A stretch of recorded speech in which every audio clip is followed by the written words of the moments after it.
धन्यवाद अध्यक्ष महोदय।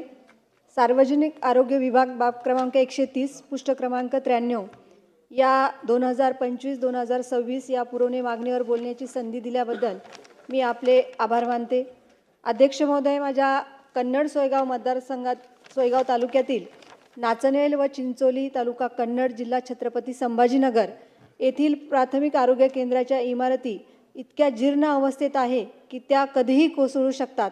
त्या इमारतीचे स्ट्रक्चरल ऑडिट झालेले आहे आणि अहवालात त्या धोक्याच्या असल्याचे स्पष्ट नमूद झालेले आहे। तरीसुद्धा प्रशासनाने कोणतीही पर्यायी व्यवस्था त्या ठिकाणी केलेली नाही। अध्यक्ष महोदय, यापेक्षा मोठा निष्काळजीपणा कोणता असू शकतो? अध्यक्ष महोदय, काही दिवसापूर्वी छताचा स्लॅब खाली पडून रुग्णाच्या अंगावर स्लॅबचा तुकडा पडला। सुदैवाने मोठी जीवितहानी टळली, पण जर एखादा निरपराध नागरिकांचा जीव गेला असता तर त्याची जबाबदारी कोणी घेतली असती? ग्रामीण भागातील नागरिक आधीच आरोग्य सुविधांपासून वंचित आहेत। डॉक्टरांची कमतरता, औषधांचा तुटवडा आणि आता तर इमारतीही जीव घेणा ठरत आहे। यावर शासनाकडून तातडीने उपाययोजना कराव्या अशी मी आपल्याला मागणी करते।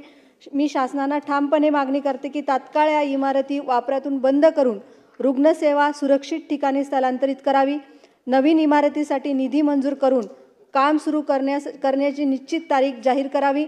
तसेच कन्नड तालुक्यातील नव्याने मंजूर झालेल्या प्राथमिक व आरोग्य केंद्र वासडी व देबेगाव या ठिकाणी अद्याप कायमस्वरूपी इमारत उपलब्ध नसल्याने आरोग्य सेवा मर्यादित स्वरूपात सुरू आहे।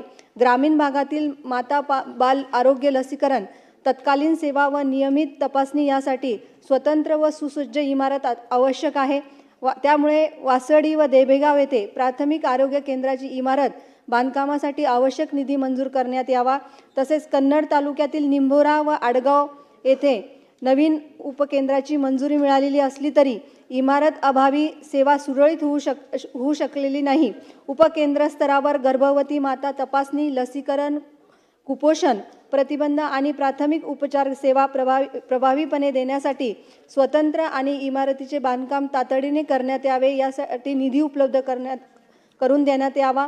याशिवाय कन्नड येथील तालुका आरोग्य कार्यालय येथे नियमित बैठका, आरोग्य आढावा सभा, प्रशिक्षण कार्यशाळा यासाठी स्वतंत्र मीटिंग हॉलचे बांधकाम करण्यात यावे।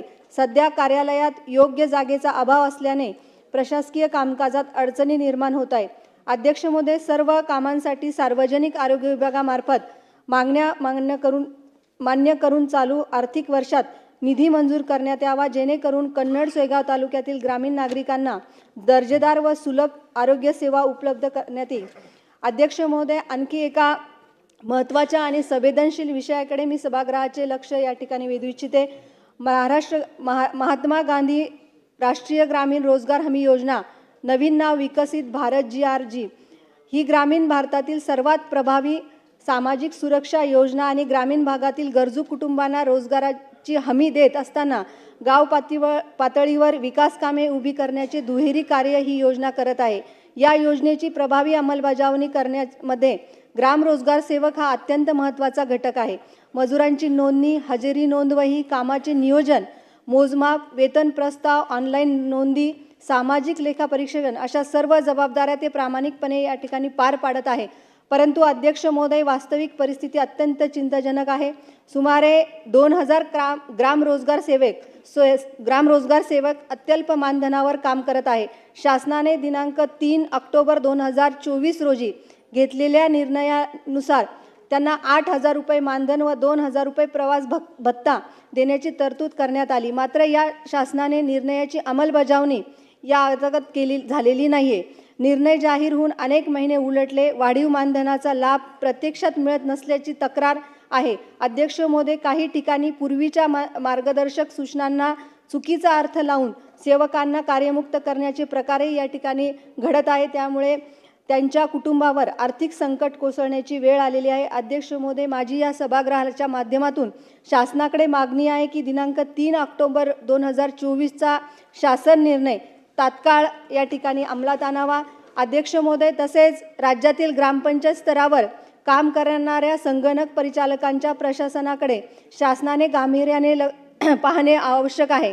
महाराष्ट्रातील 28,500 ग्रामपंचायतीमध्ये कार्यरत जवळपास 2000 संगणक परिचालक, सुमारे 14 वर्षापासून ग्रामीण भागातील जनतेच्या विविध प्रकारच्या ऑनलाईन ऑफलाईन सुविधा देत आहे.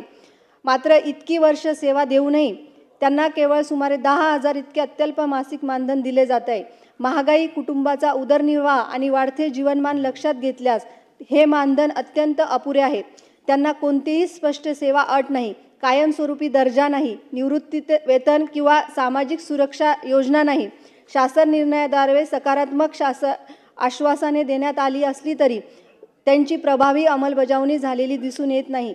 अध्यक्ष महोदय, हे कर्मचारी केवळ कंत्राटी कर्मचारी नसून राज्याच्या प्रशासन व्यवस्थेचा अविभाज्य भाग आहे. त्यामुळे सभागृहाच्या माध्यमातून मी शासनाकडे मागणी करते, यावलकर समितीच्या शिफारसीनुसार सुधारित आकृती संबंधात ग्रामपंचायत संगणक परिचालकांना कर्मचारी दर्जा व किमान वेतन मिळावे.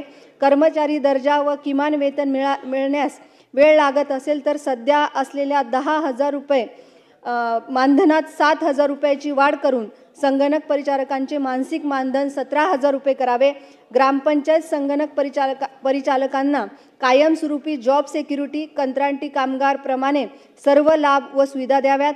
मागील 14 वर्षापूर्वी दिलेले संगणक व इतर साहित्य खराब झाल्याने संगणक परिचालकांना ऑनलाईन कामकाज करण्यास अडथळा होत असल्याने राज्यातील प्रत्येक ग्रामपंचायतींना शासनाने नवीन संगणक, प्रिंटर व इतर आवश्यक साहित्य पुरवावे. महिलांना संगणक परिचालकांना मानधनासहित प्रस्तुती रजा द्यावी. ही सर्व संगणक परिचालकांना किमान 50 लाख रुपयाचा अपघाती व आरोग्यविषयक विमा लागू करावा.